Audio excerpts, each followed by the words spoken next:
Hi, we're the five founding fathers, and we read The Color Purple by Alice Walker. It was published in 1982 and won the 1983 Pulitzer Prize for Fiction and National Book Award for Fiction. This is The Color Purple! Hi everybody, it's Signe. And I'm Bianca. And we're here to tell you about The Color Purple. This novel takes us to the trials and tribulations of Celie, an uneducated black woman during the early 1900s expressed through letters. Throughout the book, we see her relationship grow with her arranged husband, who she calls Mr., but his real name is Albert, her stepchild Harpo and his wife Sophia, a performer named Shug Avery, who Celie falls in love with, and her sister Nettie, who the letters are addressed to. Celie grows as a person and helps those around her grow as well. The main conflict is that Celie has been treated badly by men in her life. She has faced physical, mental, and verbal abuse. In order to introduce the characters of the novel, We're going to cut down to our reporter, Haley, who's down south. Hey guys, down here! Hi, I'm reporter Haley Starkey from down in the south, where I have one of the locals of the town, who is here to talk about Celie's rough past. What do you have to say about it? Celie is in an abusive relationship, and her husband abuses her, and her stepfather has sexually assaulted her and stole her kids. Wow, that's pretty interesting. What about Shug Avery? Has she had any conflict about Celie? Nope, they're actually really good friends. They actually become lovers. You know, she helps her become a strong, independent woman. Well, that just sounds lovely, doesn't it? So, we heard about Celie now, the main character. What about her sister Nettie? What role does she play in the book? Nettie lives in Africa, and they write letters back and forth. She also takes care of her kids for her, so the stepfather doesn't have them. Wow, Nettie sounds like a wonderful sister to have. Hi, I'm Haley Starkey reporting back with another local. She has something to say about Mr. Blank. So Mr. Blank is the husband of Celie, and he's very abusive, and he hides the letters from Celie that Nettie leaves Celie. And Celie ends up leaving him, and they become good friends later in the book. He sounds like an awful man. Yeah. And here with another man of the book, Harpo. Harpo is the son of Mr. Blank, and he goes against all male stereotypes, and his dad told him to beat his wife, and he did not want to. He has morals, and that is very important.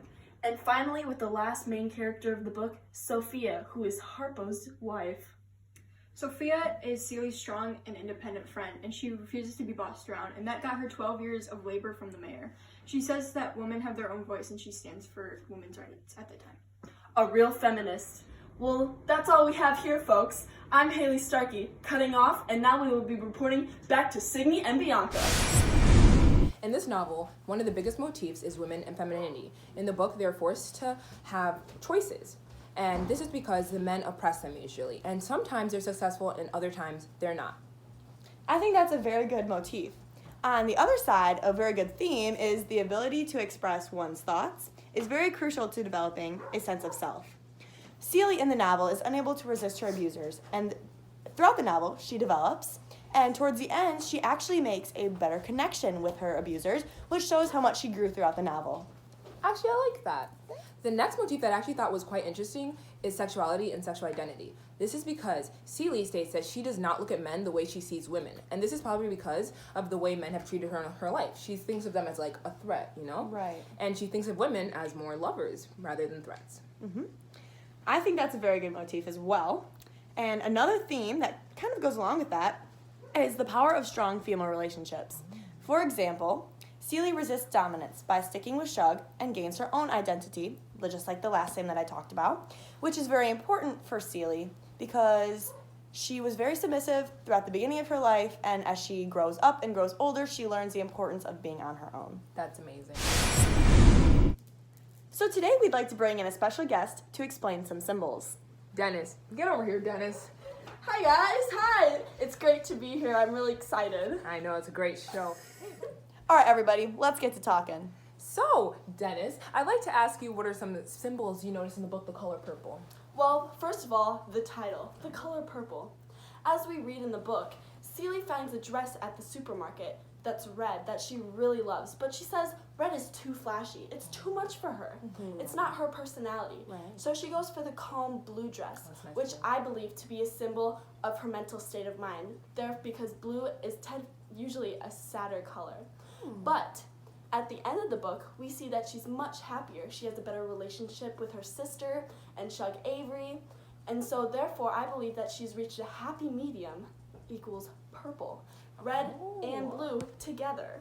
You know, Haley, I've always wondered what the book exactly stood for, and I think that's a great representation. Well, thank you very much. You're welcome. So, Dennis, we actually have one more question for you. Why exactly do you think Seeley addresses letters to God and Nettie? Well, I think Seeley addresses the letters to God and Nettie because they both lead her to do what is right, and they are very positive role models. Right. Awesome. Thank you.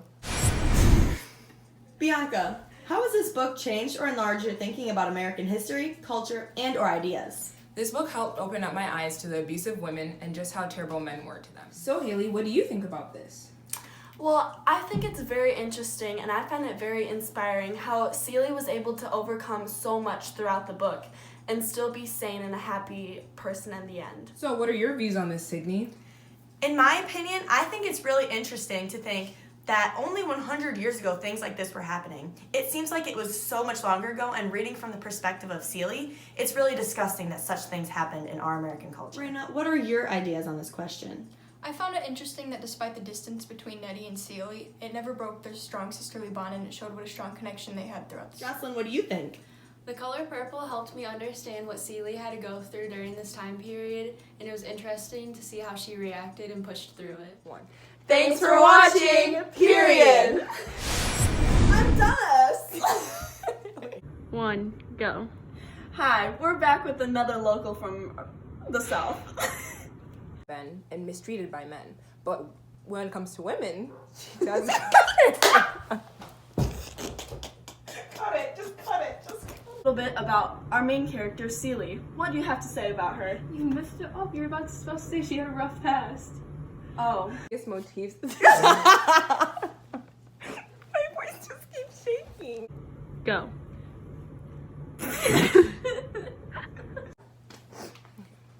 One of the biggest motifs in this book is women and femininity. I swear my voice is just shaking. Hi, I'm reporter Haley Starkey, who's at downtown. Is women and femininity. My pearls Say aren't showing. Blooper.